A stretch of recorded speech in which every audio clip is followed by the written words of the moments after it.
Hey, what's up? Chris Weiner here, in the dark. It's before the sun rises, but I'm out here doing a video because I had some thoughts I want to share. And I was actually watching a video by David Morgan. I'll put the links below. He's talking about the inflation-adjusted value of silver with using 1998 prices as a constant, and examining the value of silver going back to like the 1350s till now.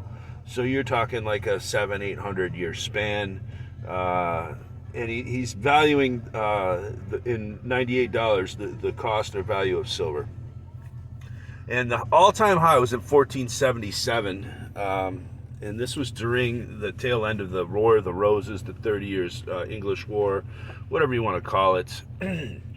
And I call it the War of the Rosicrucians. Really, it's a continuation of the epic saga of the Guelphs and Ghibellines, historical warfare of these families fighting for supremacy and control of the public wealth in Europe. And it's the same families, just a different cadet branch of the same family, and they are really running a controlled opposition gambit.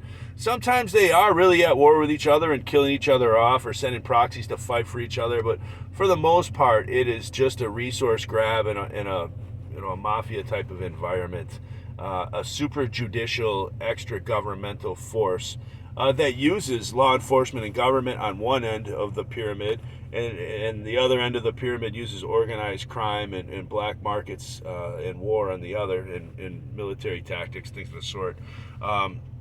Like I said, in France and other videos, they were hiring in France and England, the black and white companies, hiring people to just go through and terrorize their citizens to force them into some sort of a national bond.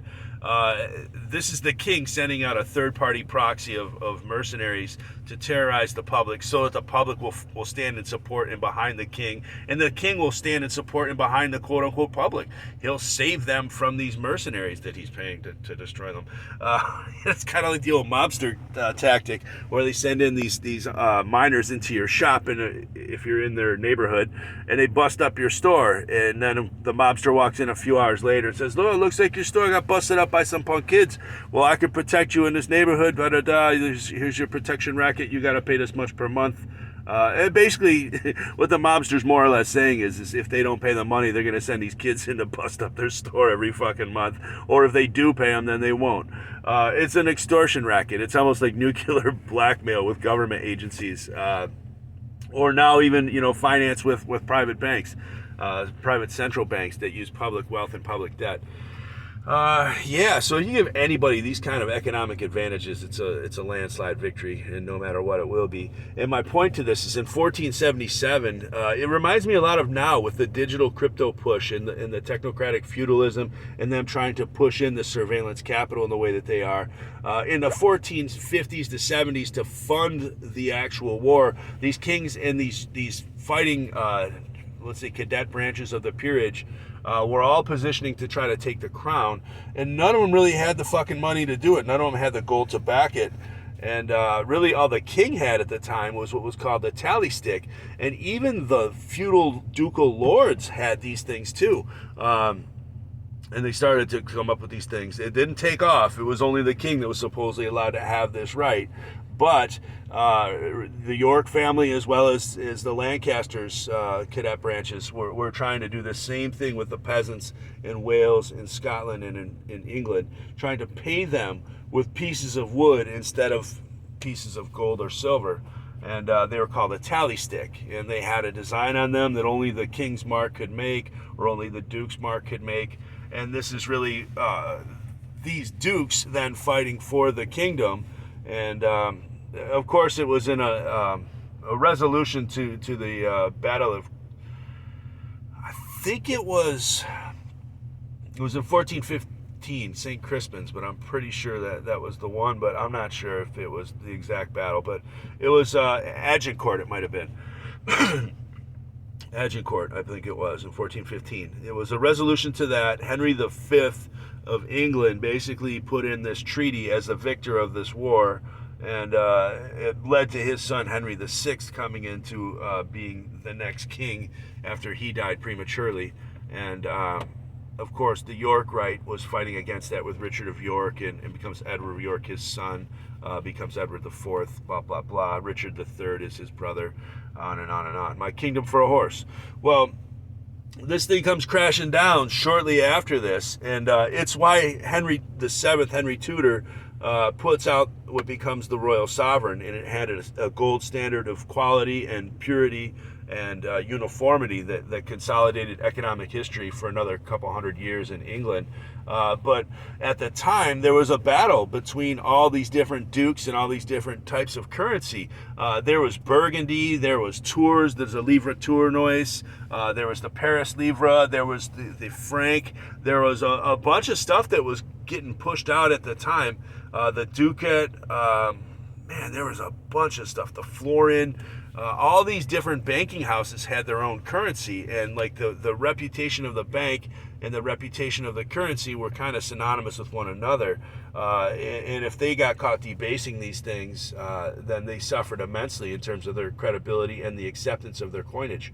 So the kings at this point in time were being run by these bankers and trying to use the credit system to basically secure their kingdoms from the private sector.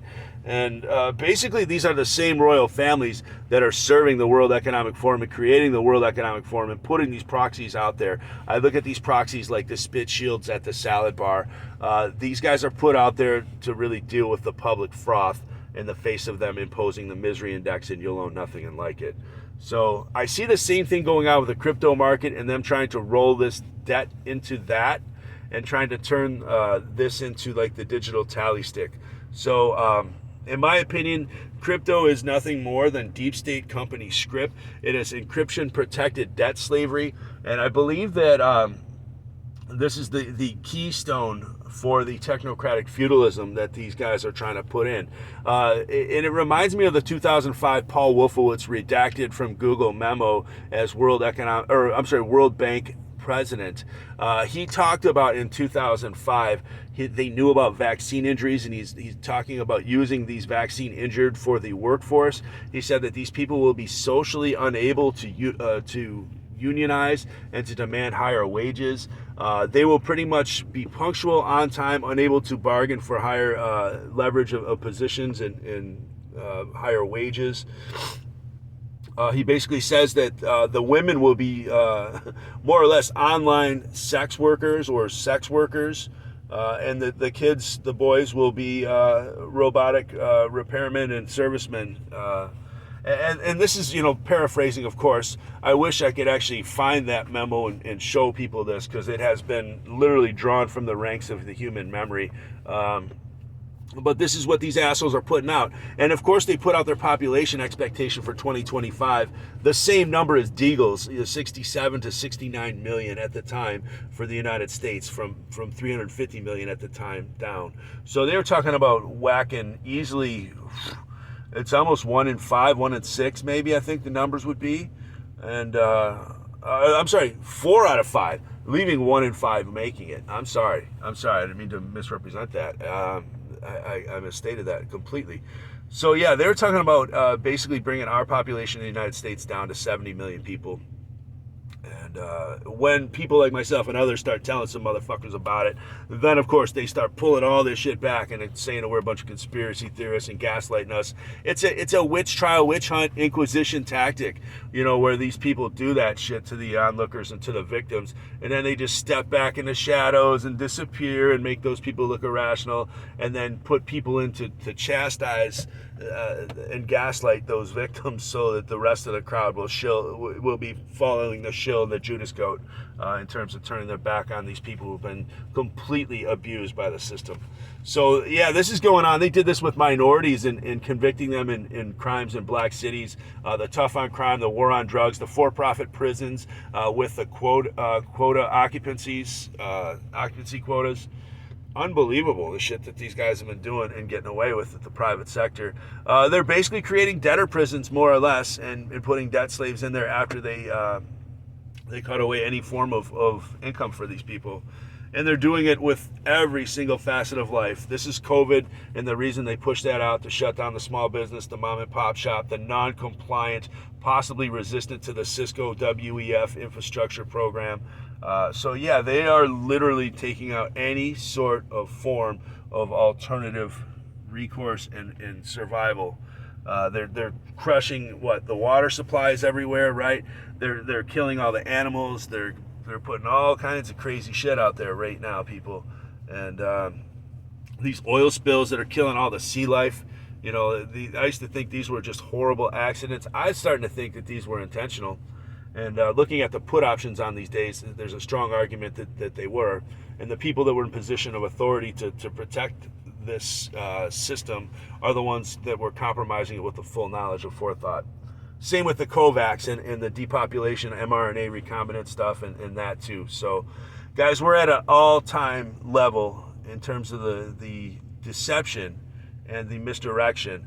And all of this ties to this economic control and them having to implement a credit system because they don't want to give out the gold to pay for this stuff.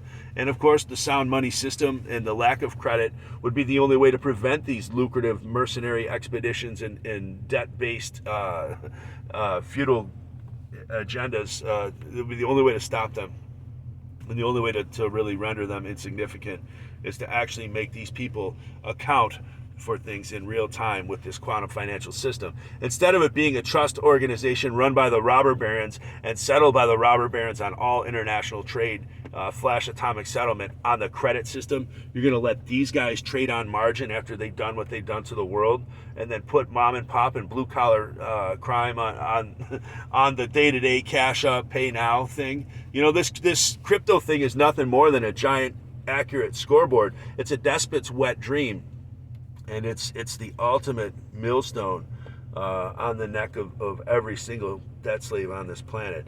So if you guys want to see that happen, follow the crypto route, because this is, in fact, the first step to the next step, and that's the CBDC. And I wouldn't be surprised if these cryptos are just the private sector putting out the CBDC and everybody racing for this and then making it look like a Trump versus Biden thing, a controlled opposition thing where the Zionists win no matter what and leave nothing to chance because they have all options hedged. So start forming your own options, folks. Get into your gold and silver, get into your property, get into your food, get into your lead. I almost think that we need to have surface-to-air missiles constitutionally allowed and permitted to prevent the chemtrails that are going on, since our government's doing nothing about it, and we have to defend ourselves from said governments. So that's all I got for now. Thanks.